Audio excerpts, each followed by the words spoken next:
안녕하십니까? 반갑습니다.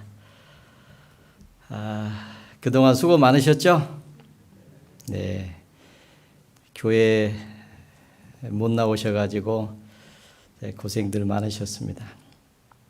제가 좀 생각을 해봤는데요. 남자들이 직장을 다니다가 좀 쉬고 싶을 때 있잖아요.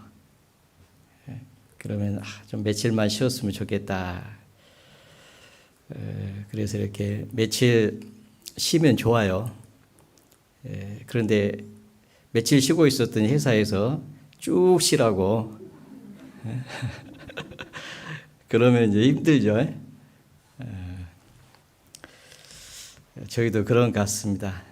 며칠만 있으면 괜찮겠지 했더니 벌써 2달이 돼버렸네요. 처음에는 좀 며칠 안 나가니까 좋네 이런 생각도 좀 들었을 거예요. 웃는 분들 양심에 좀 찔리죠. 네. 그런데 다행스러운 것은요, 이제 한 2-3달 정도 쉬면은 교회 가고 싶다 그런 생각이 들어요. 근데 한 1년 쉬고 2년 쉬면은 이제 그 다음에는 못 갑니다. 그것처럼 더 쉬게 되면 아마 교회에 못 나오게 되는 분도 혹 이렇게 계실 것 같아서 하나님이 그나마 5월 5일로 끝내주실 것 같다는 생각이 드네요. 하나님의 은혜는 정말 감사하고요. 나올 수 있는 것도 하나님의 은혜라는 것을 이번에 아마 절실히 알게 되었을 거다 그런 생각도 듭니다. 잠깐 같이 기도하시겠습니다. 언제나 우리를 사랑하시는 고마우신 하나님 아버지 감사합니다. 아무 소망 없이 살다가 영원한 지옥 형벌을 받아 마땅한 비참한 죄인들을 하나님께서 사랑해 주시고 불쌍히 여겨 주시고 독생자 예수님을 이 땅에 보내주셨습니다. 그리고 예수님께서 친히 우리 죄를 담당하시고 십자가에서 고난을 받으시고 보배로운 피를 흘려 우리 죄를 영원히 깨끗하게 씻어주신 것 너무나도 감사를 드립니다. 우리가 무엇이길래 이토록 큰 사랑과 은혜를 베풀어 주셨습니까? 그 은혜를 생각할 때마다 늘 주님께 감사하고 이제 남은 생에는 주님을 위해서만 살고자 하는 간절한 소원들이 있습니다. 하나님 아버지, 지금까지도 함께 해주신 것처럼 앞으로도 함께 해주셔서 주님 오실 때까지 주님만 사랑하고 주님의 몸된 교회 안에서 주님의 복음을 위해서 함께 수고하고 희생하는 삶을 사는 가운데 많은 영혼들이 주께 돌아오고 하나님께 영광을 돌리는 귀한 삶이 될 수 있도록 인도해 주시고 주님 앞에 섰을 때 부끄럽지 않은 모습으로 주님 맞이할 수 있도록 도와주시기를 간절히 기도합니다. 각 사람에게 잘하였다 착하고 충성된 종아라는 그 귀한 주님의 음성을 들을 수 있도록 하나님 도와주시기를 또한 같은 마음으로 기도합니다. 주님의 말씀을 따라 저희가 서로 사랑하며 서로 같은 마음으로 협력하고 수고하는 삶을 살 수 있도록 하나님 도와주시옵소서. 위에서 부르신 부름의 상을 생각하면서 더욱 열심을 품고 주님을 섬길 수 있도록 하나님 함께하여 주시옵소서. 마지막 때를 사는 저희들 더욱 깨어 있을 수 있도록 하나님 도와주시옵소서. 주님 오실 날이 점점 가까워져 가고 있습니다. 그러나 아직도 구원받지 못한 너무나도 많은 불쌍한 영혼들이 있습니다.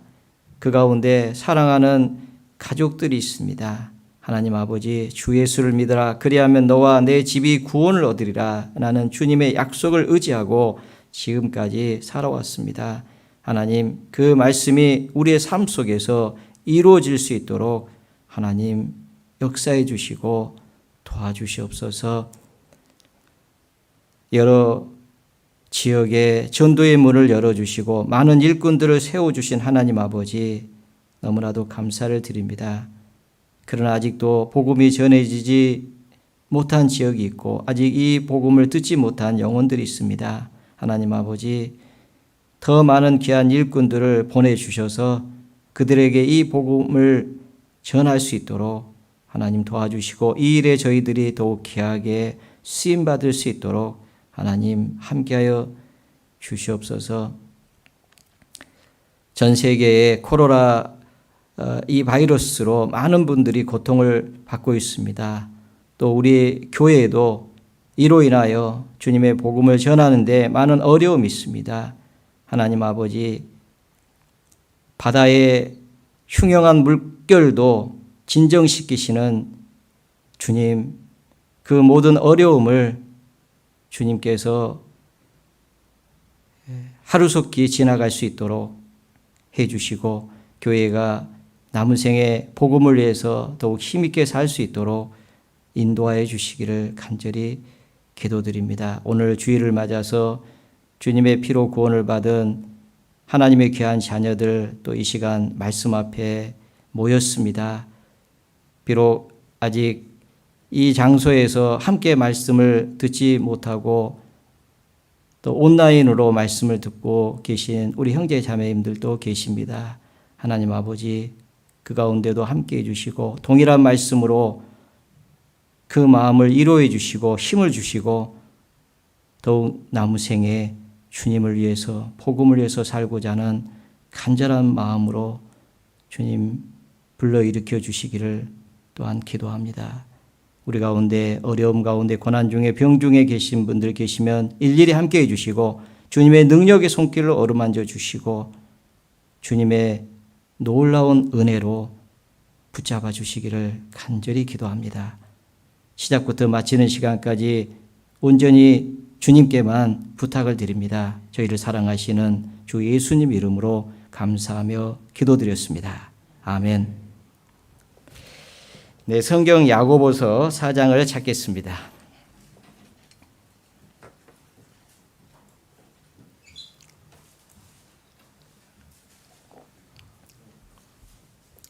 네, 아직 자리가 있습니다. 여기 쭉 자리가 있습니다. 네, 자리 안내를 잘 해주시기 바랍니다. 빈 자리를 잘 파악하고 계시다가요. 네. 야고보서 4장 7절부터 제가 읽어 올리겠습니다. 그런즉 너희는 하나님께 순복할지어다. 마귀를 대적하라. 그리하면 너희를 피하리라. 하나님을 가까이 하라. 그리하면 너희를 가까이 하시리라. 죄인들아 손을 깨끗이 하라. 두 마음을 품은 자들아 마음을 성결케 하라. 슬퍼하며 애통하며 울지어다. 너희 웃음을 애통으로 너희 즐거움을 근심으로 바꿀지어다. 주 앞에서 낮추라. 그리하면 주께서 너희를 높이시리라. 8절은 같이 읽어보겠습니다. 하나님을 가까이 하라. 그리하면 너희를 가까이 하시리라. 죄인들아 손을 깨끗이 하라. 두 마음을 품은 자들아 마음을 성결케 하라. 요즘 우리는 손을 깨끗이 하는 것이 얼마나 중요한지 잘 알게 되었습니다. 손만 깨끗이 해도 병균을 차단하고 또 병에 걸리는 것을 예방할 수 있다는 것을요 알게 되었습니다. 지난 시간에 손을 깨끗이 하라. 죄인들아 손을 깨끗이 하라. 두 마음을 품은 자들아 마음을 성결케 하라. 자, 손을 깨끗이 하는 것처럼 두 마음을 품은 자들에게 마음을 성결케 하라는 그 말씀에 대해서 잠깐 생각을 해봤습니다. 오늘은 어떻게 하면은 마음을 성결케 할 수 있는지 그 내용에 대해서 함께 배워보려고 합니다. 예수님 공생의 당시에 많은 병자들이 예수님께 나와서 고침을 받았는데요. 그 중에 한 문둥병자가 예수님 앞에 나옵니다. 그리고 예수님께 간절하게 부탁을 드리죠. 주여 하실 수 있거든 깨끗하게 해 주십시오. 그렇게 부탁을 드리잖아요. 그때 예수님께서는 내가 원하노니 깨끗함을 받아라, 그렇게 말씀을 해 주십니다. 그리고 문둥 환자가 깨끗함을 받는 그런 사건이 있습니다. 이 문둥 환자는 문둥병에 걸리면요 격리가 되잖아요. 진 밖에 격리가 됩니다. 진 안에 들어올 수가 없습니다. 가족과도 함께 할 수가 없습니다. 오랜 시간 동안 격리되어서 살아야 됩니다. 얼마나 힘들겠어요. 그 문둥 환자의 소원은 깨끗함을 받는 거였을 겁니다. 그런데 예수님에 대한 소식을 들은 거죠. 많은 병자들이 예수님 앞에 나아가서 깨끗함을 받았다라고 하는, 전신이 온전케 되었다라고 하는 그 얘기를 듣고 자기도 용기를 내서 예수님 앞에 나옵니다. 예수님은 그 사람을 봤죠. 내가 무엇을 원하느냐? 이미 예수님은 다 하셨습니다. 그 문둥 환자는 입을 열어서 예수님께 얘기합니다. 주여, 원하시면 저를 깨끗게 하실 수 있습니다. 주님이 원하시면은, 저는 원하는데 주님이 원하시면 깨끗게 함을 받을 수 있습니다. 그렇게 얘기합니다. 그때 예수님은 내가 원하노니 깨끗함을 받으라 그랬잖아요.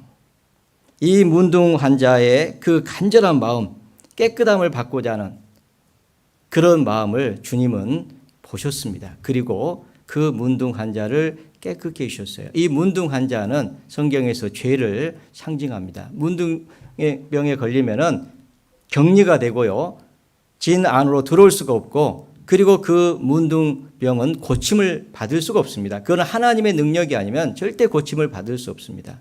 지금도 아직도 그걸 고칠 수 없잖아요. 그것은 죄를 상징하는 겁니다. 자, 예수님이 십자가에서 우리를 위해서 피를 흘려 돌아가시지 않았다면 우리는 소망이 없어요. 그런데 예수님은 원하셨습니다.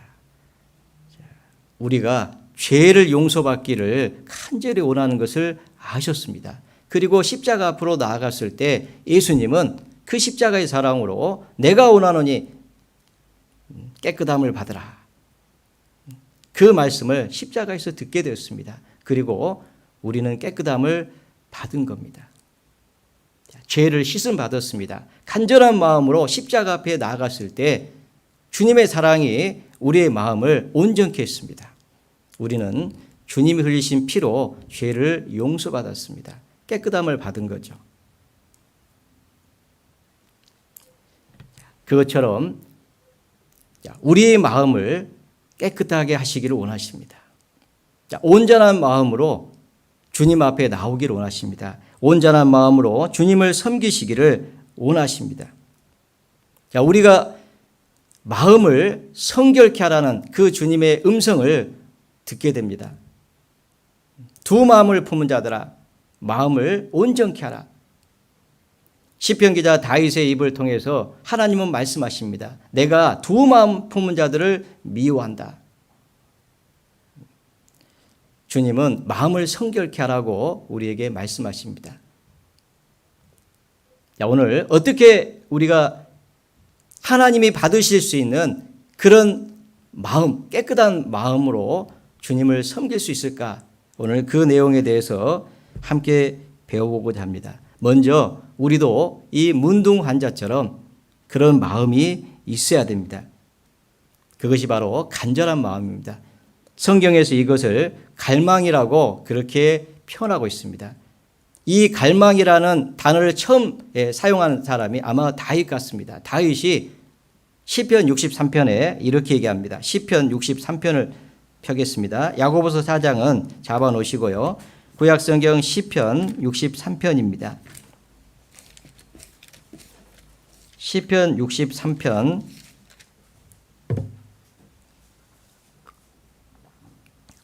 1절입니다. 하나님이여 주는 나의 하나님이시라. 내가 간절히 주를 찾되 물이 없어 마르고 곰핍한 땅에서 내 영혼이 주를 갈망하며 내 육체가 주를 앙무하나이다. 이 시는 다윗의 시인데요. 유대 광야에 있을 때에 지은 시라고 그렇게 기록하고 있습니다. 물이 없어 마르고 곤핍한 땅에서, 광야죠. 그곳에서 내가 간절히 주를 찾습니다. 내 영혼이 주를 갈망합니다. 내 육체가 주를 앙무하나이다. 물이 없어 마르고 곤핍한 땅에서 무엇을 찾겠어요? 물이 없습니다.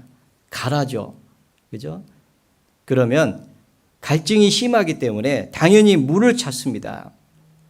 그것처럼 내가 간절히 주를 찾습니다.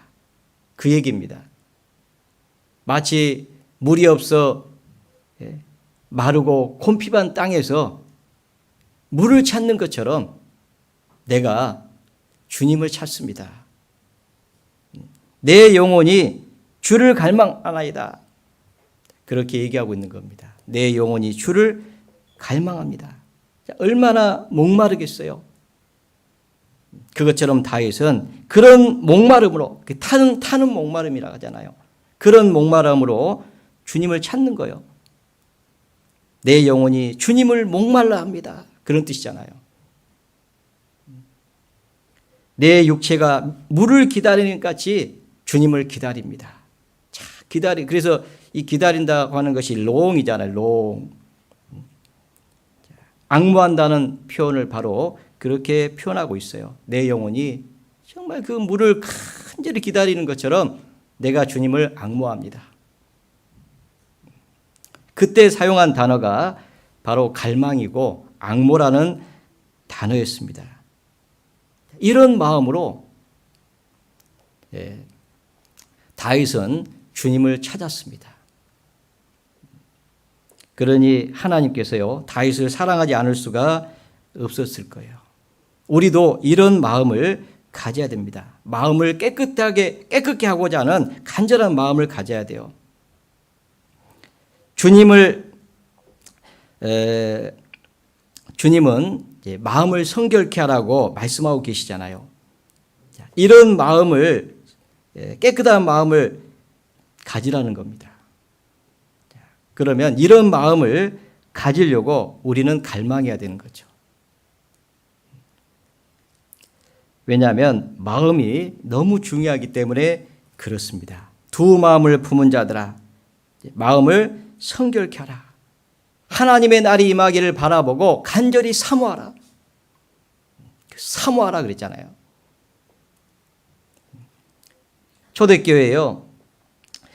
초대교회는요, 마라나타 그랬어요. 마라나타. 마라나타 하는 것은 주님이 오십니다. 곧 오십니다. 그러니까 주님이 곧 오시면은 주님 만날 준비를 해야 되겠잖아요. 그러니까 주님이 곧 오시니까 우리 주님 만날 준비를 합시다. 우리 깨끗한 마음으로 주님을 섬기다가 주님 만납시다. 그런 의미잖아요. 그러니까 마라나타, 주님이 곧 오십니다. 간절한 마음으로 하나님의 날이 임하기를 바라보고 사모하는 마음으로 살았기 때문에 그들은 마음을 지킬 수가 있었고 온전한 마음으로 주님을 섬길 수가 있었던 겁니다. 그게 하나님을 가까이 하는 거잖아요. 하나님을 가까이 하라. 그리하면 너희를 가까이 하시리라. 그래서 주님이 그들과 함께 하셨고 그들을 가까이 하셨던 거예요.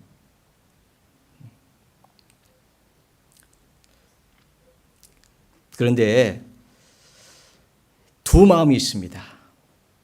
우리 시대에 갈수록 두 마음이 생깁니다. 두 마음을 품은 자들아, 마음을 성결케 하라. 세상을 사랑하는 마음이 있습니다. 쾌락을 좋아하는 마음이 있습니다. 목마른 사람같이 주님을 목말라 하고 주님을 기다리는 사람처럼 살아야 하는데 그것을 망각하고 세상의 쾌락에 젖어서 살아가는 그런 삶이 있습니다. 두 마음을 품은 자들아, 마음을 성결케 하라. 두 마음이라고 하는 단어를 찾아보니까 쉐에프라는 뜻입니다. 영어로 디바이드, 나누어져 있다. 들어보셨죠? 하프, 반, 하프 헐티드, 반 마음. 그러니까 퍼펙트 하트, 올. 예?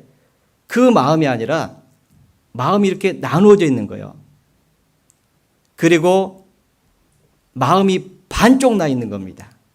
그것이 두 마음이라는 뜻이에요. 그런데 이 디바이드라고 하는 영어 단어를 성경에서 찾아보니까 어디서 사용됐냐면요. 열왕기상 3장에 보면요. 솔로몬이 왕이 된 이후에 첫 번째 심리하여 판결한 사건이 있습니다. 잘 아시죠? 두 여인 창기가 동일한 시기에 아들을 낳았는데요. 이제 같이 자다가 아들과 함께 자다가요. 한 아들이 이제 한 어미의 아들이 죽잖아요. 그러니까 이 여인이요. 밤중에 몰래 그 아이를 바꿔치기 합니다. 죽은 아이, 자기 아이를 다른 여인의 품에다가 뉘우고 그 여인의 산 아이를 뺏어가지고 도둑질해가지고 자기 아이인 것처럼 자기 품에 두는 거잖아요. 근데 아침에 일어나 보니까 자세히 보니까 자기 아이가 아닌 거예요. 죽어 있는데 내 아이가 아닌 거예요. 그래서 이제 서로 자기 아이라고 지금 다퉜겠죠. 해결이 안 되니까 솔로몬 왕에게 그 아이를 데리고 옵니다. 소송을 이제 거는 거잖아요. 그때 왕이 뭐라고 얘기합니까? 산 아들을 둘로 나눠서 반은 얘에게 주고 반은 저에게 줘라. 그때 사용된 단어가 둘로 나눠가지고 디바이드 해가지고 반은 할프, 반은 얘에게 주고 반은 저에게 줘라. 이렇게 얘기합니다. 이게 말입니까? 이게? 예? 아니 나눠가지고 반은 얘에게 주고 반은 저에게 주라는 거예요. 말이 안 되는 소리잖아요. 그런데 한 여인은 그렇게 하라고 하잖아요.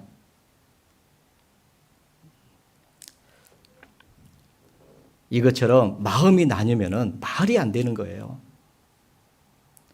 그런데 한 여인처럼 그렇게 방치하는 겁니다. 여러분, 아이를 왜 나누면 안 됩니까? 나누면 죽잖아요. 그 쓸모없는 거예요. 그것처럼 마음이 나뉘면은 두 마음인데 두 마음을 품으면은 안 된다는 겁니다. 그건 죽은 거예요. 하나님이 받으실 수 없다는 겁니다. 살아있는 것을 받으시지 죽은 건 받을 수 없어요. 하나님 앞에 제사를 지낼 때 산 것을 가지고 나와야지 죽은 것을 가지고 나가면 하나님 받지 않습니다. 그것처럼 온전한 마음이 아니면 하나님 받지 않으셔요. 하나님은 사람이 아니셔요. 그래 반이라도 받으면 좋지. 그렇게 생각 안 하신다 그 말이에요. 두 마음을 품은 자들아 마음을 성결케 하라. 친어미의 말을 들어보십시오. 산 아이의 그 어미는 뭐라고 얘기합니까? 그 아들을 위해서 마음에 불 붙는 것 같아서 주여 산 아들을 저에게 주시고 아무쪼록 죽이지 마십시오. 그게 간절한 마음이잖아요. 그게 온전한 마음이잖아요. 그게 친어미의 마음이잖아요. 주님의 피로 구원받은 그리스도인의 마음이 바로 이 어미의 마음이 돼야 되는 겁니다. 주여 저를 깨끗게 하십시오. 온전한 마음으로 주님을 섬길 수 있도록 주여 도우십시오. 그런 마음으로 주님 앞에 나올 때 내가 원하느니 깨끗함을 받으라. 주님도 도우시는 겁니다. 우리도 이런 마음을 가져야 됩니다. 반 마음은 다 쓸데없습니다. 하나님은 속지 않습니다. 두 마음을 품은 자들을 하나님은 미워하십니다. 두 마음을 품는 자는 세아핌이라는 뜻인데 헛된 생각을 하는 자들이라는 뜻입니다. 헛된 생각을 하는 자들. 헛된 생각 잘 하시잖아요. 쓸데없는 생각이다 그 말이에요. 다 쓸데없는 짓이다 그런 말입니다. 우리가 하나님 앞에 나오는 거 다 쓸데없는 짓이다. 하나님 보셨을 때. 우리가 하나님을 속일 수 있습니까? 스스로 속이지 말라. 하나님은 만홀히 여김을 받지 아니하시나니. 사람은 속일 수 있을지 모릅니다. 그러나 하나님은 속일 수 없습니다. 다 헛된 생각이에요. 다 쓸데없는 짓이다 그 말입니다. 헛된이라고 단어는 우상을 말할 때 하나님이 사용하는 단어입니다. 사무엘상 12장을 보시겠습니다. 사무엘상 12장. 사무엘상 12장입니다.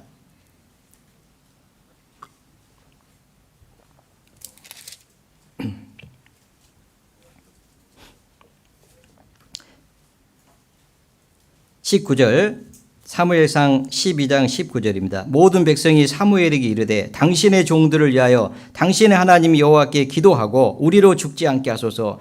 우리가 우리의 모든 죄에 왕을 구하는 악을 더하였나이다.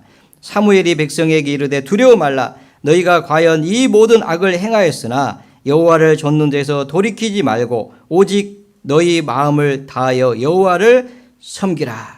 왕을 구했잖아요. 이스라엘의 왕은 하나님인데 그들이 자기를 다스릴 왕을 이방인들처럼 세워달라고 구하는 거예요. 그런데 그것이 바로 하나님 앞에 큰 죄였습니다.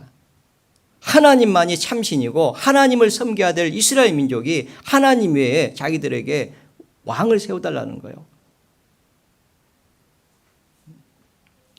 자, 우리의 왕도 주님이십니다. 우리가 두 마음을 품다면 그것은 헛된 생각입니다. 큰 죄입니다. 그 뒤에 보시죠.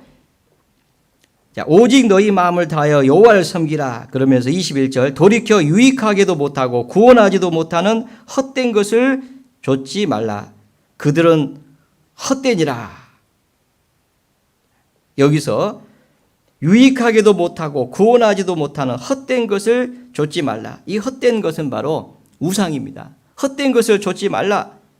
그들은 다 헛되다. 그렇게 말씀을 하고 있습니다. 유익하기도 못하고 구원할 수도 없는 헛된 것. 헛된이라고 하는 그 단어는 혼돈하다, 공허하다, 텅 비다 그런 뜻을 가지고 있어요. 이 우상은요 아무것도 아니다 그런 뜻입니다. 창세기 1장 2절에 원래 이 땅이요 혼돈하고 공허했습니다. 흑암이 깊음이 있었습니다. 거기에는 생명이 태어날 수가 없었습니다. 원래 생명이 없는 땅, 그 땅을 하나님께서 생명이 나게 하셨잖아요. 묻이 그 물에서 드러나게 하셨습니다. 구별시켰습니다. 그리고 거기에 생명을 뿌리셨습니다. 우리의 마음도 세상에서 구별되게 하신 후에 이제 그 마음으로 주님을 섬기게 하는 거예요. 나눠져 있는 것은 헛되고 혼돈하고 공허합니다. 생명이 있을 수 없습니다. 주님을 섬길 수 없는 쓸데없는 땅인 것처럼 쓸데없는 헛된 마음이다 그 말이에요. 다 쓸데없는 마음이었습니다. 두 마음은 쓸데없는 마음입니다. 우리는 그것을 알아야 됩니다. 다 쓸데없는 짓이라 그런 얘기 해보셨잖아요. 속으면 안 됩니다. 두 마음은 다 쓸데없는 겁니다. 북이스라엘 아합 당시에요. 하나님이 이스라엘이 범죄하니까 두 나라로 나눠버렸습니다. 둘로 나눠버렸어요. 북이스라엘 아합 당시에 이스라엘 백성들이 바알과 아세라 우상을 섬기고 있었습니다. 그때 엘리야는 하나님의 마음으로 이스라엘 민족의 마음을 하나님께 돌리고자 했습니다. 그래서 아합 왕에게 나아가서 바알과 아세라 선지자들을 모아라. 850명을 모았습니다. 갈멜산에서 그 유명한 전투를 하잖아요. 그때 엘리야가 이스라엘 백성들에게 한 얘기입니다. 열왕기상 18장을 보겠습니다. 열왕기상 18장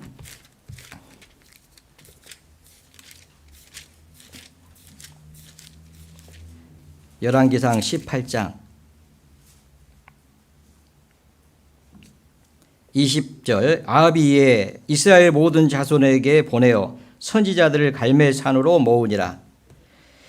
엘리야가 모든 백성에게 가까이 나아가 이르되 너희가 어느 때까지 두 사이에서 머뭇하려느냐. 여호와가 만일 하나님이면 그를 좇고 바알이 만일 하나님이면 그를 좇을지니라 하니 백성이 한 말도 대답지 아니하는지라.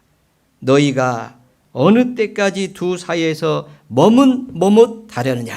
여호와가 만일 하나님이면 그를 좇고 바알이 만일 하나님이면 그를 좇을지니라. 자, 두 사이에서 머뭇하려느냐. 자, 두 사이라는 뜻이 바로 두 마음이라는 뜻입니다. 동일한 단어요. 두 사이에서 너희가 어느 때까지 머뭇하려느냐. 자, 머뭇하려느냐는 절뚝거린다. 그런 뜻을 가지고 있어요. 여러분, 절뚝거리다 아시죠? 온전하지 못한 그런 상태잖아요. 레위기 21장에 보면요. 아론의 후손 중에 아론은 특별히 하나님이 선택을 해가지고 제사장 가문으로 선택을 했습니다. 그리고 아론의 자손들이 제사장이 되어가지고 하나님께 제사를 드리면서 섬기는 그 일을 했습니다. 하나님께 복을 받았죠. 그런데 레위기 21장에 보면요. 아론의 자손 중에 흠이 있는 자는 하나님을 가까이 할 수 없다라고 말씀하고 있어요. 그 중에 절뚝발이가 나옵니다. 절뚝발이는 하나님께 가까이 할 수 없다라고 되어 있어요. 두 마음을 가지는 것은 절뚝발이와 같다 그 말이에요. 절뚝거리는 것과 같아요. 절뚝발이는 하나님을 섬길 수 없다는 거예요. 가까이에서 하나님을 섬길 수 없다라고 말씀하고 있습니다. 무릇 흠이 있는 자는 가까이 못할지니. 그러면서 절뚝발이 신체가 온전하지 않은 사람들은 하나님을 섬길 수 없다고 그렇게 얘기하고 있습니다. 두 마음을 가지고 살아간 사람은 절뚝거리는 것 같아요. 그 사람들은 하나님을 섬길 수 없어요. 그러니까 엘리야가 이스라엘 백성들 향해서 너희가 어느 때까지 두 사이에서 머뭇하려느냐. 어느 때까지 그리하느냐. 우리는 절뚝발이, 원래는 절뚝발이 인생이었죠. 불구자의 인생이었습니다. 그런데 고침을 받았잖아요. 예수님 당시에 많은 무리가요, 예수님께 나왔습니다. 그 중에 절뚝발이도 나오고, 불구자도 나오고, 석용도 나오고, 벙어리도 나오고. 그리고 예수님이 그들을 고쳐줬습니다. 그죠? 절뚝발이가 이제 바로 서서 걷게 된 거예요. 원래는 우리도요, 절뚝발이 인생이었습니다. 하나님을 섬길 수 없는 그런 인생이었습니다. 그런데 주님께서 십자가에서 피를 흘려 죽으시고 우리의 전신을 온전케 해주셨어요. 절뚝발이를 건전케 해주셨다 그 말이에요. 바로 서서 걷는 인생으로 우리를 이끌어 주신 거예요. 그런데 만약에 우리가요, 고침을 받았는데 다시 절뚝거리면 되겠냐 그 말이에요. 안 되잖아요. 그렇게 원하던, 절뚝발이가 그렇게 원하는 삶이 뭐였겠습니까? 바로 걷는 거잖아요. 그렇게 원하던 바로 서서 걸을 수 있도록 그 전신을 온전케 해줬는데 다시 옛날처럼 절뚝거리면서 산다면 그것은 말이 안 되잖아요. 하나님 이스라엘 민족을 선택해서, 그죠? 그 애굽에서 400년 동안 종놀이하던 그 이스라엘 민족을 건져내가지고 이제 바로 서서 걷는 그 인생으로 살 수 있도록 해주셨는데 다시 또 절뚝거리면 안 되잖아요. 너희가 어느 때까지 두 사이에서 머뭇하려느냐. 그게 바로 왜 다시 절뚝거리면서 사냐 그 말이에요. 레위기 26장을 찾겠습니다. 레위기 26장.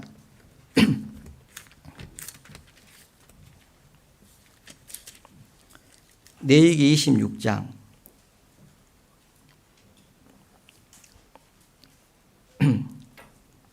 12절 12절입니다. 나는 너희 중에 행하여 너희 하나님이 되고 너희는 나의 백성이 될 것이니라. 13절은 같이 읽겠습니다. 나는 너희를 애굽 땅에서 인도하여 내어 그 종된 것을 면케한 너희 하나님 여호와라. 내가 너희 멍에 빗장목을 깨뜨리고 너희로 바로 서서 걷게 하였느니라. 내가 너희를 애굽 땅에서 인도하여 내어. 애굽 땅에서 인도하여 내시기 위해서요, 하나님의 능력이 나타났습니다. 그죠? 어린 양이 희생됐잖아요. 유월절 양 곧 그리스도께서 희생이 되시니라. 어린 양이 죽지 않았다면, 그 피가 자기 집 좌우 설주와 임방에 발리지 않았다면 그들은 거기서 죽는 거예요. 하나님이 그죠? 멍에 빗장목을 깨트려 주지 않았다면 그들은 여전히 멍에 빗장목을 메고 거기에서 종으로 살았을 겁니다. 나올 수 없어요. 그런데 하나님께서 그 멍에 빗장목을 깨트려 준 거예요. 절뚝거리면서 사는 인생을 바로 서서 살게끔 해주셨다, 그 말이잖아요. 하나님이 그렇게 해주셨습니다. 왜요? 나는 너희 하나님이 되고 너희는 나의 백성이 되리라. 우리의 하나님이 되시기 위해서 하나님이 그렇게 해주셨잖아요. 아들을 십자가에 내으셨잖아요. 바로 서서 걷게 해주신 겁니다. 그런데 어느 때까지 너희가 두 사이에서 머뭇하려느냐. 고침을 받았으면 똑바로 걸어야 됩니다. 그런데 다시 절뚝거리고 다니면 안 되잖아요. 우리는 똑바로 걸어야 됩니다. 똑바로 걷고 싶어야 됩니다. 우리의 마음은 주님 똑바로 걷고 싶습니다. 그런 찬양 있잖아요. 그런 마음이 있었던 것 같아요. 그래서 그런 찬양도 있잖아요. 똑바로 걷고 싶어요. 들어보셨어요? 한번 불러줄까요? 똑바로 걷고 싶어요, 주님. 온전한 모습으로 똑바로 걷고 싶어요, 주님. 기우뚱하긴 싫어요. 기우뚱하긴 싫잖아요. 주님, 똑바로 걷고 싶습니다. 온전한 몸짓으로 주님 섬기고 싶습니다. 그런 갈망이 먼저 우리에게 있어야 됩니다. 다윗은 마음을 정했어요. 똑바로 걷고 싶습니다. 온전한 마음으로 주님을 섬기고 싶습니다. 그리고 마음을 정했잖아요. 결심했습니다. 그러니까 하나님이 다윗을 사랑한 거예요. 다윗의 생에 미지근한 것이 없어요. 하나님은 싫어하시잖아요.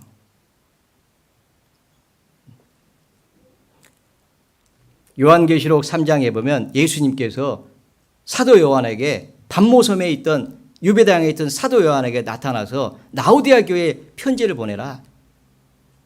그러면서 내가 내 행위를 아는데 내가 차지도 않고 덥지도 않냐도다. 얼마나 답답했으면 내가 차든지 덥든지 하기를 원하노라. 내가 이같이 미지근하여 더웁지도 아니하고 차지도 아니하니 내 입에서 너를 토하여 내치리라. 여러분 토해 본 적 있으세요? 억지로 토해 본 적 있으세요? 음식을 먹었는데 소화가 안 되는 거예요. 그럼 어떻게 해야 됩니까? 토해내야 됩니다. 그래야지 시원해지는 거예요. 그래 본 적 있으세요? 저는 여러 번 토해 본 적이 있습니다. 얼마 전에도요, 토해 본 적이 있습니다. 제가 그 토하면서 이 말씀이 생각나더라고요. 이 음식이 내 안에 들어왔는데 이게 소화가 돼야 되는데 이게 유의가지 못하는 거예요. 그러니까 어떻게 해야 됩니까? 이걸 손에 죄송합니다. 오늘 식사 안 하니까. 화장실에 가가지고요, 손가락을 집어넣어가지고요, 몇 번을 토했어요. 꾸역꾸역 하면서. 그러니까 편해진 거예요.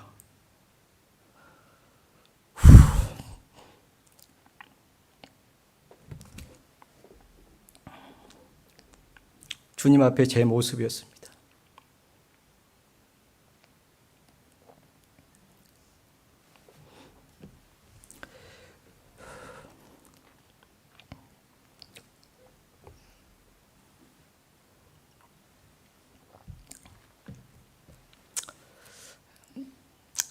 제가 깨닫지 못하니까 주님이 깨닫게 하신 거예요. 두 마음은 주님이 싫어하십니다. 다윗은 온전한 마음으로 주님을 섬겼습니다. 전심으로 주님을 섬겼어요. 열왕기상 9장 4절에 보면 열왕기상 9장 4절을 찾아보겠습니다.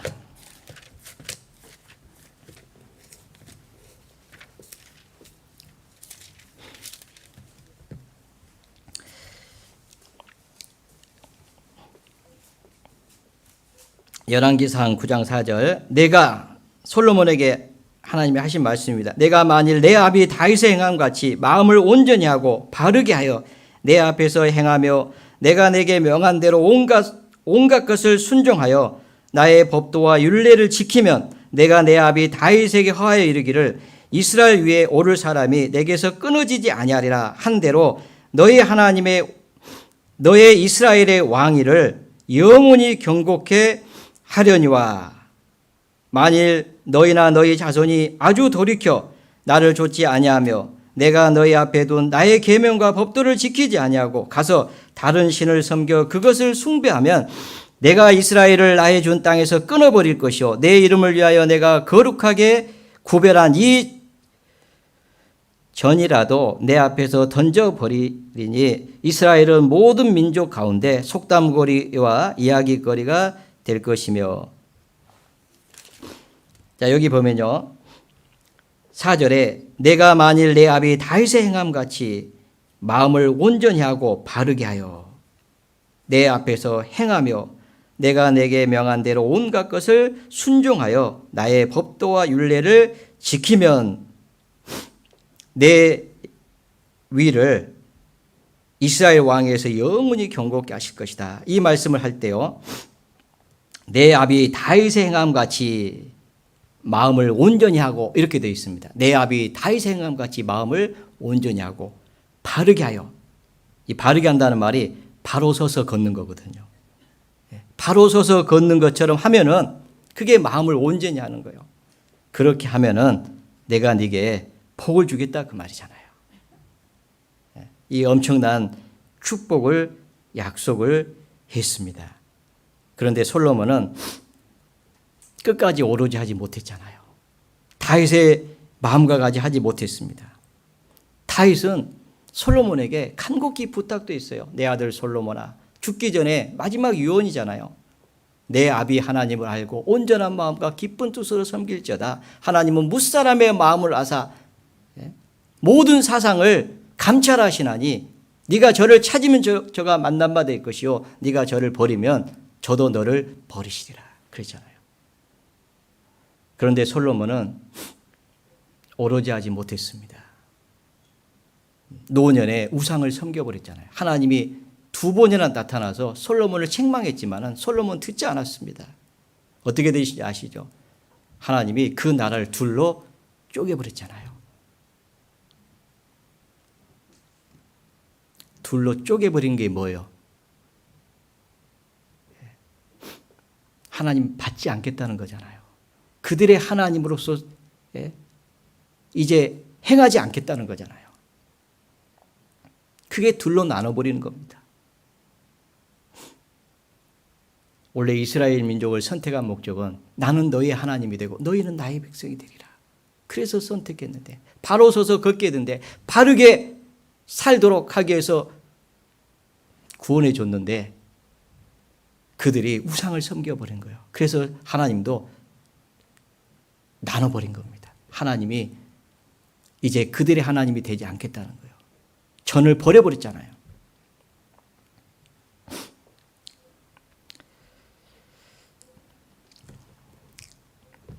자, 우리도 온전한 마음으로 주님을 섬겨야 됩니다.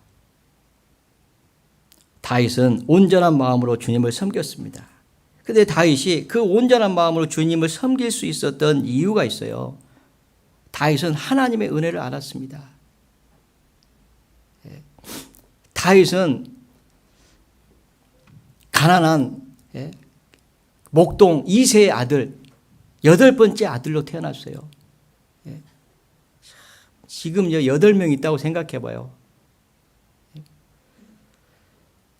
가난하겠죠. 그것도 막내 아들이에요. 그죠? 그런데 하나님이 다윗을 양치는 곳에서 불러가지고 이스라엘이 주권자를 삼았잖아요.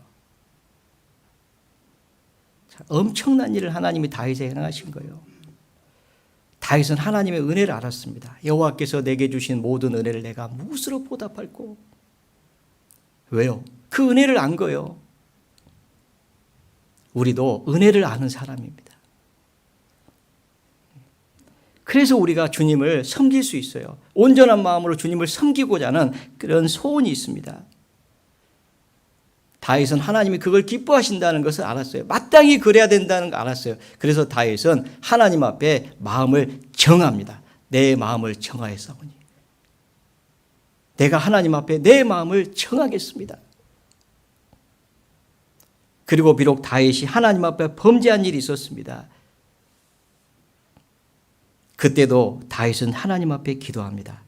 시편 51편 10절에 하나님이여 내 속에 정한 마음을 창조해 주십시오. 내 안에 정직한 영을 새롭게 해 주십시오. 그렇게 기도하잖아요. 하나님이여 내 속에 정한 마음을 창조해 주십시오. 깨끗한 마음을 창조해 주십시오.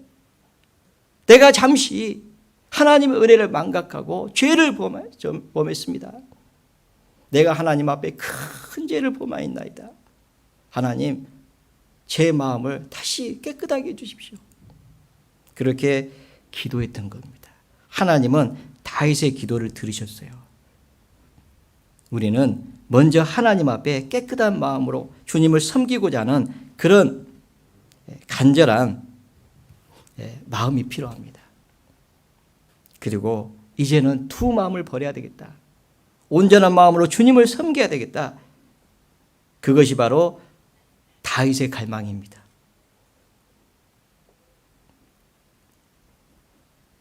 두 마음을 품은 것은요, 하나님이 미워하시잖아요. 호세아서 10장을 보시겠습니다. 호세아서 10장.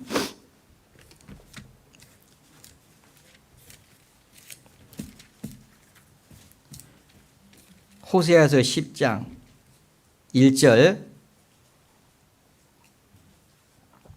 이스라엘은 열매 맺는 무성한 포도나무라. 그 열매가 많을수록 제단을 많게 하며 그 땅이 아름다울수록 주상을 아름답게 하도다. 저희가 두 마음을 품었으니 이제 죄를 받을 것이라. 하나님이 그 제단을 쳐서 깨치시며 그 주상을 헐으시리라. 자, 이스라엘에게 하나님이 복을 내렸습니다. 그랬더니 열매를 맺는 무성한 포도나무가 된 거예요. 얼마나 그 포도 주인을 기쁘게 하겠어요. 그런데 열매가 많을수록 제단을 많게 하고 그 땅이 아름다울수록 주상을 아름답게 했다. 점점 그들이 우상을 섬긴 거예요. 마음이 나뉘기 시작한 겁니다. 저희가 두 마음을 품었습니다. 하나님 말씀하십니다. 이제 죄를 받을 것이라. 그래서 이스라엘 민족이 망한 겁니다. 우리 시대에 이제 세상을 하나님이 끝내실 때가 됩니다. 왜 그렇습니까? 두 마음을 품은 자들이 많아지기 때문에 그렇습니다. 마땅히 온전한 마음으로 하나님을 섬겨야 될 사람들이 두 마음을 품고 살아가니까 하나님이 토하여 내치리라. 이제 이 세상을 끝내시겠다는 거예요. 그리고 끝날 때가 가깝다는 것을 우리에게 일깨워 주시려고 마지막 때의 징조를 우리 눈앞에서 드러내고 계시잖아요. 죄인들아 손을 깨끗이 하라. 손을 깨끗이 하는 것이 무엇인지를 절절하게 깨닫게 해주잖아요. 그러면서 두 마음을 품은 자들아 마음을 성결케 하라고 말씀하시잖아요. 그래도 돌이키지 않으면 저희가 벌을 받을 것이라. 하나님이 그 제단을 쳐서 깨트릴 것이다. 그렇게 말씀하시잖아요. 누가복음 16장에 보면 예수님께서 집 하인이 두 주인을 섬길 수 없다라고 말씀하십니다. 혹 이를 미워하거나 저를 사랑하거나 혹 이를 중히 여기거나 저를 경히 여길 것입니다. 너희가 하나님과 재물을 겸하여 섬길 수 없느니라. 집 하인이 두 주인을 섬길 수가 없는 겁니다. 여러분이 주인이라고 해보세요. 그런데 하인이요, 나만 섬겨야 되는데 옆집 사람도 주인으로 섬기기 시작합니다. 그러면 그 하인을 계속 데리고 있고 싶겠어요? 안 되죠. 왜냐하면 이를 중히 여기면 저를 경히 여기게 된다 그 말이에요. 그것처럼 하나님과 재물을 겸하여 섬길 수가 없습니다. 그런데 우리 시대에 돈을 좋아합니다. 예수님 당대에도요, 돈을 좋아했어요. 예수님을 섬긴다고 하는 바리새인들 자타가 공인했습니다. 스스로도 의롭다고 생각했고 많은 사람들이 의롭다고 생각했는데 그들은 돈을 사랑했습니다. 이 말씀을 하시니까 이 모든 것을 듣고 바리새인들이 웃었다고 되어 있어요. 비웃었다고 되어 있어요. 왜냐? 바리새인들은 돈을 사랑한지라. 그래서 비웃었습니다. 돌이키지 않았습니다. 두 주인 한 사람이 종이 두 주인을 섬길 수 없다라고 얘기했는데 바리새인들은 비웃었어요. 왜요? 그들은 돈을 사랑했습니다. 그래서 하나님이 그들을 버리신 거예요. 그리고 이름 없는 하찮은 사람들을 불러가지고 제자를 삼으셨던 겁니다.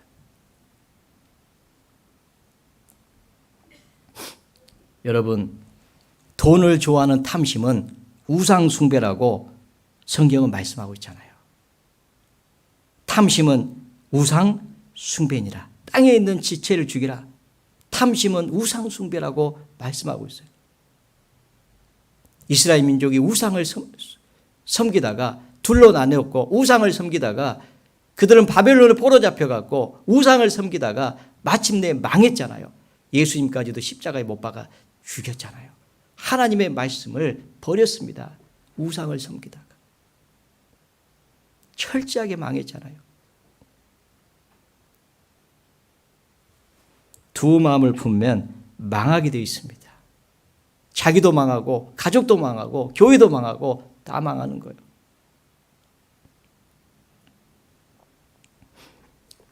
하나님은 온전한 마음으로 주님 앞에 행하기를 원하십니다. 그리고 그런 사람들을 기억하셔요. 열왕기하 20장을 찾겠습니다. 열왕기하 20장. 열왕기하 20장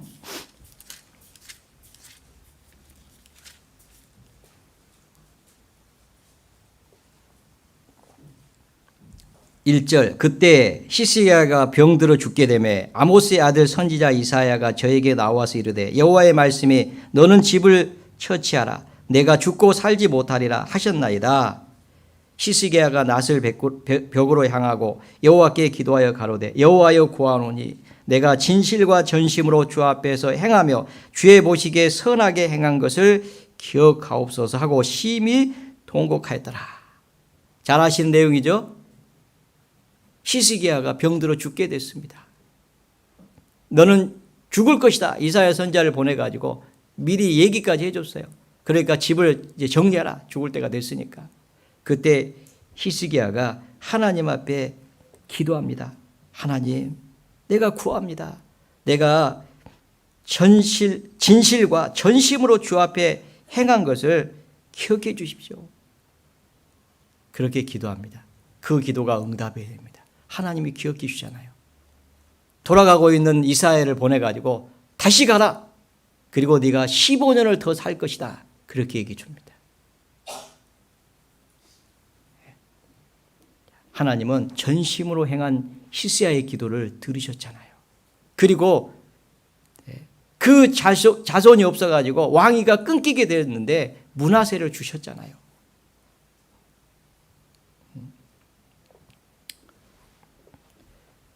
하나님은요, 전심으로 행한 자의 기도를 기억하십니다. 여러분, 아브라함을 하나님이 기억해가지고 소돔 고모라를 멸망시키는 가운데 롯을 건지신 사건 아시죠? 하나님이 아브라함 때문에 멸망당해야 될 그 소돔 고모라 성에 있던 그 롯을 건지신 거잖아요. 아브라함 때문에 롯이 구원받은 겁니다. 왜 그렇습니까? 아브라함이 전심으로 행했습니다. 아들을 하나님께 번제로 드렸잖아요. 하나님은 기억하십니다. 다윗을 하나님이 기억하셨습니다. 그래서 솔로몬이 범죄했지만은 다윗 때문에 다윗을 기억하사 솔로몬 때 하지 않고 솔로몬의 아들 때 그 나라를 둘로 나누셨습니다. 하나님은 전심으로 행한 자를 기억하십니다. 그의 기도를 들으시잖아요.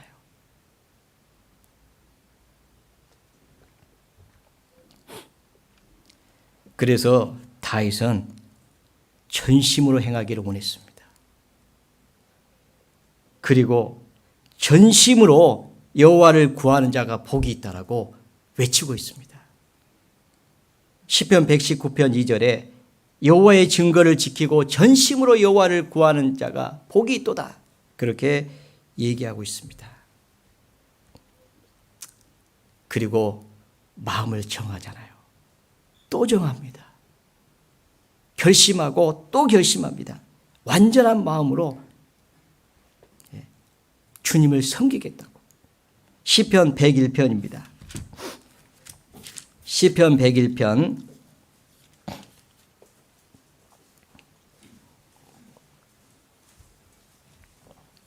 1절, 내가 인자와 공의를 찬송하겠나이다. 여호와여, 내가 주께 찬양하리이다. 2절은 같이 읽겠습니다. 내가 완전한 길에 주의하오리니 주께서 언제나 내게 임하시겠나이까. 내가 완전한 마음으로 내 집 앞에서 행하리다. 내가 완전한 길에 주의하겠습니다. 주께서 언제나 내게 임하시겠나이까. 내가 완전한 마음으로 내 집 앞에서 행하리다. 이 완전한 마음이 퍼펙트 하트입니다. 완전한 마음으로 내 집 앞에서 행하겠습니다. 이게 다윗의 간증이잖아요. 자기만 그렇게 행하겠다는 겁니까? 내가 내 집에서 완전한 마음으로 주님께 행하겠습니다. 내 아들 솔로몬아, 너도 완전한 마음으로, 기쁜 마음으로 주님을 섬겨라. 그리고 모든 성도들을 향해서 외치고 있잖아요.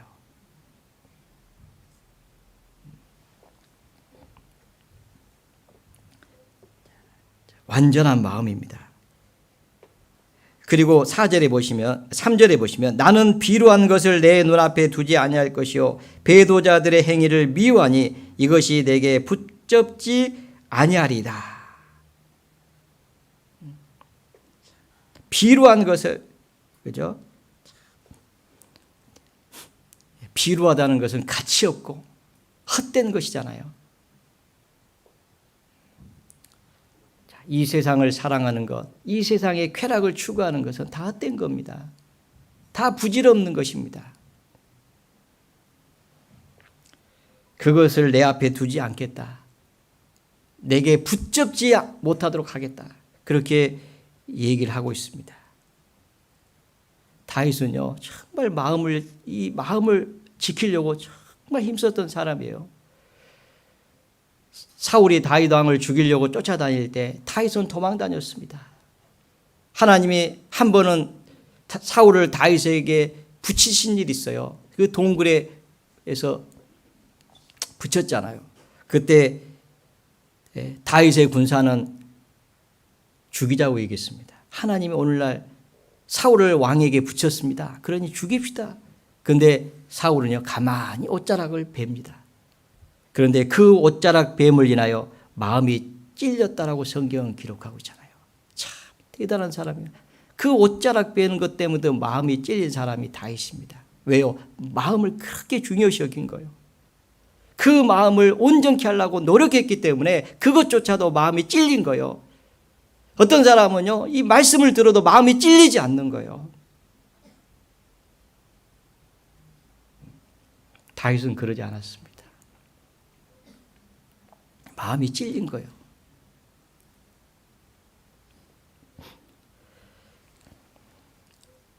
우리는 마음을 다해서 여호와를 섬겨야 됩니다. 온전한 마음입니다. 그 마음을 하나님이 요구하셔요. 다윗은 그것을 알았습니다. 그래서 그렇게 행하려고 노력했고 그렇게 가르쳤던 겁니다. 실은 잠언에 보면 솔로몬의 그 잠언이라고 되어 있지만은요, 그 하나님이 솔로몬에게 지혜를 주셨잖아요. 그래서 그 잠언을 기록했는데, 실은 그 잠언을 기록하게 된 그 어떤 배경은요, 다윗으로부터 옵니다. 그 아버지에게 배운 거예요. 그냥 막 뚝딱 떨어지는 게 아니에요. 하나님이 지혜를 주시니까 그걸 깨닫는 거예요. 다윗을 통해서 다윗이 하나님을 사랑하고 그 마음을 다해서 하나님을 섬기는 그것을 보면서 하나님이 지혜를 주시니까 하나님이 이 마음, 온전한 마음을 기뻐하신다는 것을 알고 잠언에 기록한 거예요. 하나님의 마음을 가지고 기록했던 겁니다. 다윗의 그 간증을, 다윗의 그 권면을 듣고 기록했던 거예요. 내 아들아, 내 마음을 내게 주며 내 눈으로 내 길을 즐거워할지어다. 잠언 23장에 그렇게 얘기하고 있잖아. 내 아들아, 내 마음을 내게 주며. 그 마음이 어떤 마음입니까? 두 마음이 아니잖아요. 온전한 마음이잖아요. 그 마음을 주님이 원하시는 거예요. 하나님이 제일 중요하게 생각하는 것이 마음입니다. 하나님은 사람이 아니시기 때문에 외모를 취하는 일이 없습니다. 사람은 외모를 보거니와 나 여호와는 충심 보느니라. 사무엘도 속았습니다. 엘리압을 데려오니까 이가 바로 사울 왕의 뒤를 이어서 왕위에 오를 자구나. 왜냐하면 엘리압이요, 사울처럼 기골이 장대했거든요. 사무엘도 속았잖아요. 하나님의 음성을 들어보십시오. 내가 그를 이미 버렸다. 사람은 외모를 보거니와 나 여호와는 충심을 보느니라. 7명까지 지나갔지만은 하나님 마음에 든 사람이 없었잖아요. 네 아들이 다냐? 막내가 있습니다. 8째가 있는데 지금 양을 지킵니다. 빨리 데려와라. 하나님이 다윗을 택하셨습니다. 내가 이세 아들 다윗을 만나니 내 마음에 합한 자라. 그렇잖아요. 내 마음에 든다. 왜요? 온전한 마음이거든요. 여러분, 하나님을 속일 수 없습니다. 두 마음 하나님 안 받으십니다. 그건 죽은 겁니다. 그건 헛된 겁니다. 우리는 이 마음을 지켜야 됩니다. 이 마음을 주님께 드려야 되는 거예요. 무릇 지킬 만한 것보다 내 마음을 지키라. 잠언 4장 23절을 생명이 근원이 이에서 남이라. 무릇 지킬 만한 것보다 내 마음을 지키라. 마음을 지키라고 하셨잖아요. 왜요? 그 마음을 미혹하는 세력이 있거든요. 혹하게 하는 거예요. 이 마음을 돌이키게 하는 거예요. 헛된 것에.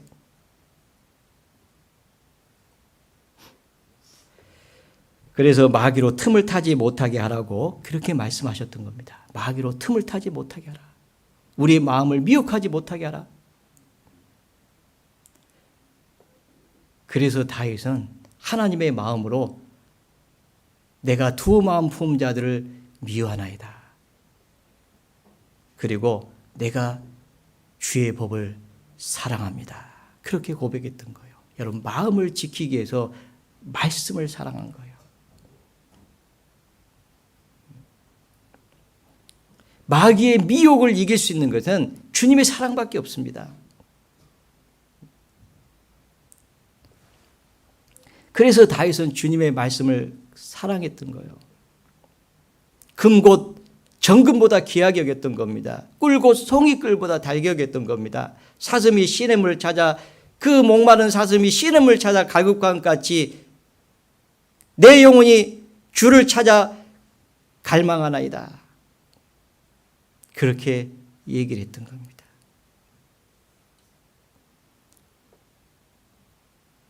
물이 없으면 손을 깨끗이 할 수 없습니다. 하나님의 이 말씀이 아니면 마음을 성결케 할 수가 없습니다. 그러니까 모여야 되는 거예요.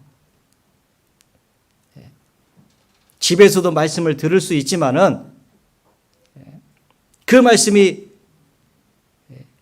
하나님의 은혜로 모여서 이 말씀을 들을 때만큼 우리의 마음을 깨끗하게 할 수 있습니까? 그래서 모이기를 힘쓰라고 말씀하신 거예요. 마귀는 어떻게 해서든지 우리 마음을 뺏어야 되니까 모일 수 없도록 하려고 하는 겁니다.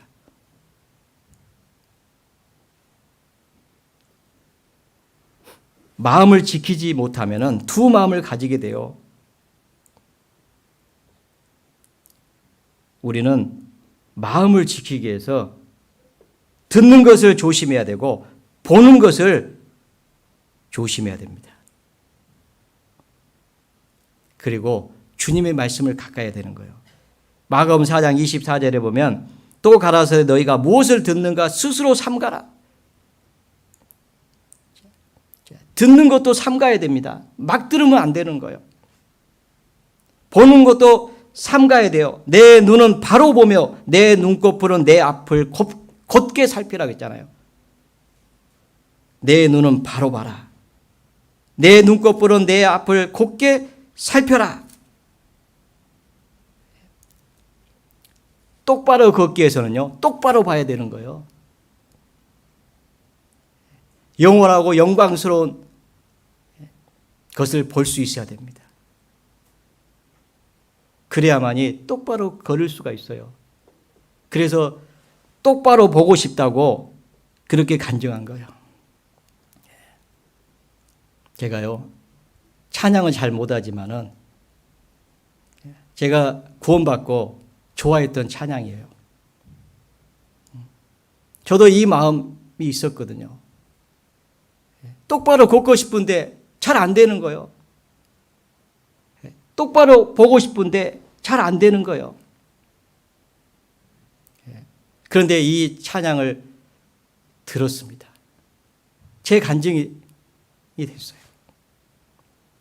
잘은 못 부르지만은 한번 불러드려 보겠습니다.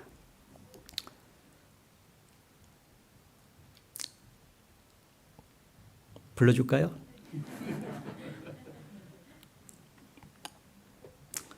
제가 부를 때 기도하는 사람들이 있어요.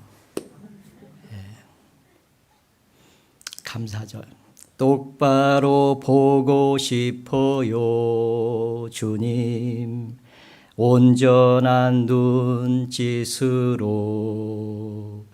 똑바로 보고 싶어요, 주님. 곁눈질하긴 싫어요. 하지만 내 모습은 온전치 않아.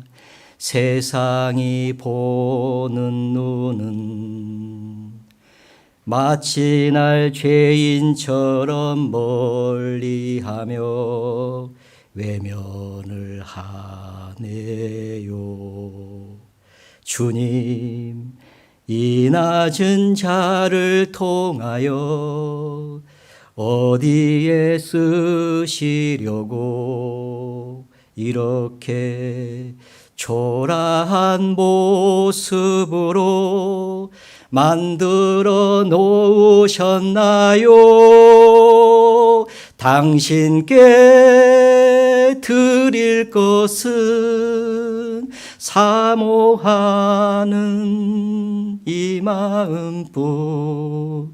이 생명도 달라시면 십자가에 놓겠으니 허울뿐인 육신 속에 잔빛을 심게 하시고 가식뿐인 세상 속에 밀알로 썩게 하소서. 기도가 좀 부족하셨네.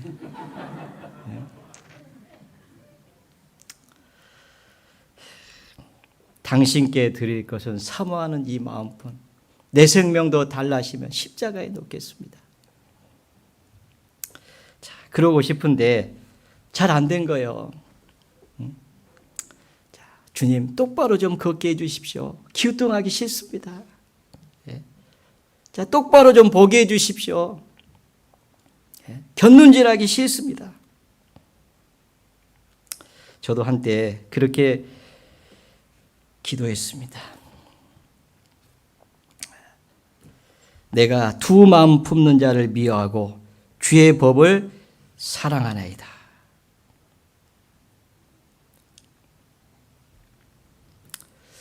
자, 우리의 간증이 되면 좋겠죠. 마음을 성결케 하면은 주님이 가까이 하십니다. 하나님을 가까이 하라. 그리하면 너희를 가까이 하시라. 하나님 앞에 귀하게 쓰임 받는 거예요. 그러니까 사도 바울은 고린도 교회 보낸 서신에서 사랑하는 자들아, 이 약속을 가진 우리가 하나님을 두려워하는 가운데서 거룩함을 온전히 이루어 육과 영의 온갖 더러운 것에서 자신을 깨끗게 하자. 그렇게 권면했던 겁니다. 자신을 깨끗게 하자. 누구든지 이런 것에서 자기를 깨끗하게 하면 귀 쓰는 그릇이 되어 거룩하고 주인의 쓰심에 합당하며 모든 선한 일에 예비함이 되리라. 디모데에게는 그렇게 부탁했잖아요.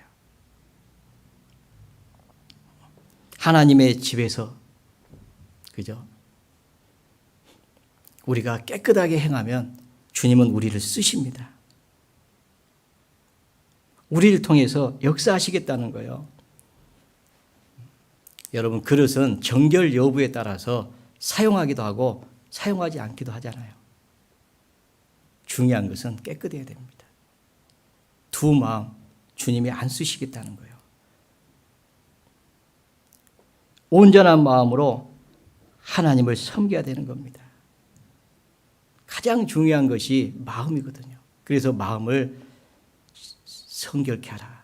그렇게 말씀하고 있습니다. 이 말씀이 우리 마음에 적용되기를 원합니다. 그리고 우리도 이렇게 살고자 하는 그런 결심을 하기를 원합니다. 그때 주님은 함께 하실 거예요. 도우실 겁니다. 우리의 기도를 들으실 겁니다. 같이 기도하겠습니다. 하나님 아버지, 감사합니다. 저희를 구원해 주시고 남은 생에 주님을 위해서 복음을 위해서 살게 해주신 하나님 아버지 감사합니다. 저희들 온전한 마음으로 주님을 섬길 수 있도록 도와주시옵소서. 두 마음을 싫어하신다는 것을 잘 알고 있습니다. 하나님 아버지, 저희 연약함을 아시는 주님 도와주셔서 우리의 마음을 오로지 주님을 향하게 해주시고 주님으로만 만족하고 주님으로만 기뻐하며 남은 생에 주님을 섬길 수 있도록 도와주시옵소서. 그리하여 교회를 통해서 많은 불쌍한 영혼들이 구원을 받게 해주시고 하나님께 영광을 돌리는 귀한 삶이 될 수 있도록 하나님 도와주시옵소서. 주님 오실 날이 점점 가까워져 가고 있습니다. 마음의 허리를 동여매라고 말씀하셨습니다. 우리의 마음을 지켜주시고 온전한 마음으로 끝까지 주님을 섬길 수 있도록 인도하여 주시옵소서.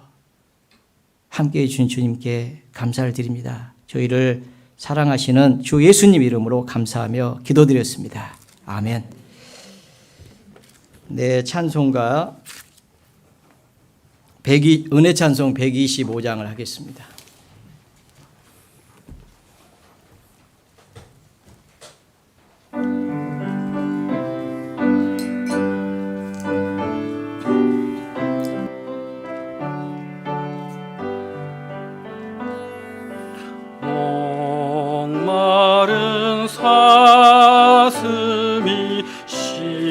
시냇물 찾듯 나의 주님 이 죄인을 찾으셨도다.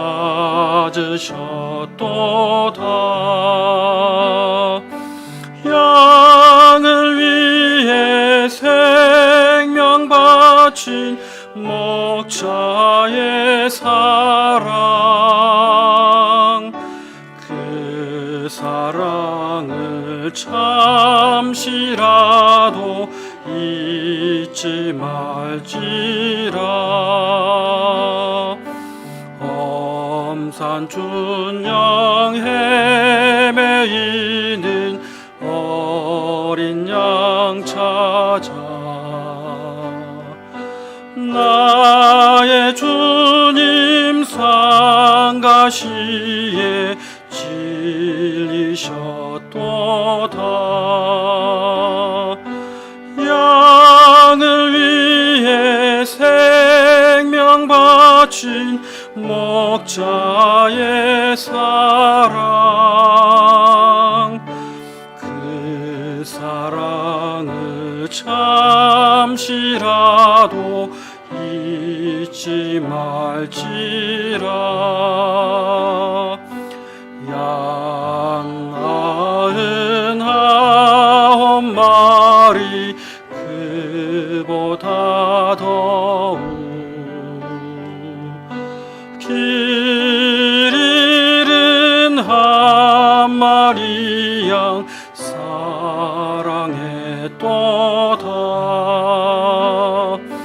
양을 위해 생명 바친 목자의 사랑, 그 사랑을 잠시라도 잊지 말지라. 목자는 어린 양의 그 소리 알고 참다운 목자 음성 양이 알도다. 양을 위해 생명 바친 목자의 사랑, 그 사랑을 잠시라도 잊지 말지라. 어진 목자 내 주 예수 이 몸 붙드사 푸른 초장 물가으로 인도하소서. 양을 위해 생명 바친 목자의 사랑, 그 사랑을 잠시라도 잊지 말지라.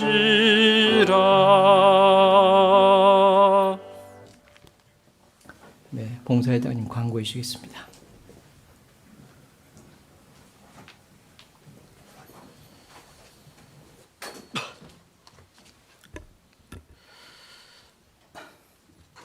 네, 안녕하세요.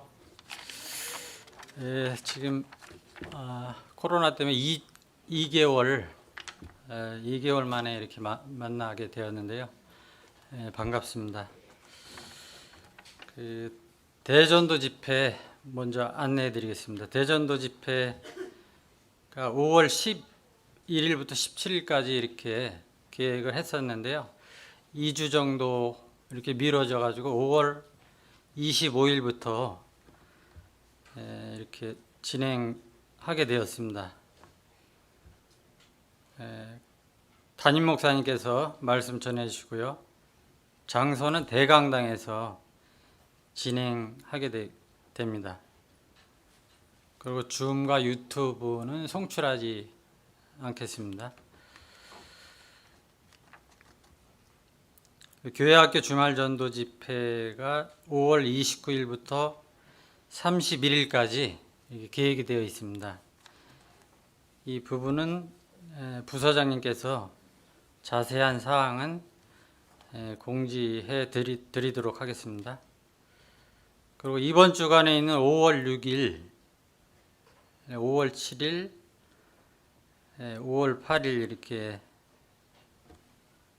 조모임 구역 모임이 있는데요. 5월 7일, 5월 8일 조모임 구역 모임을 줌으로 하지 않고 이제부터 가정에서 개방해서 모이도록 하겠습니다. 그 모임 장소는 구역장님과 조장님께서 정하셔서 각 구역에 공지해 주시기 바랍니다. 그리고 수요일 날 수요 집회 때는 이렇게 구역별로 모이시는 게 아니고 나눠서 모이시는 게 아니고 전체 다 대강당에서 모이셔서 말씀 들으시면 되겠습니다.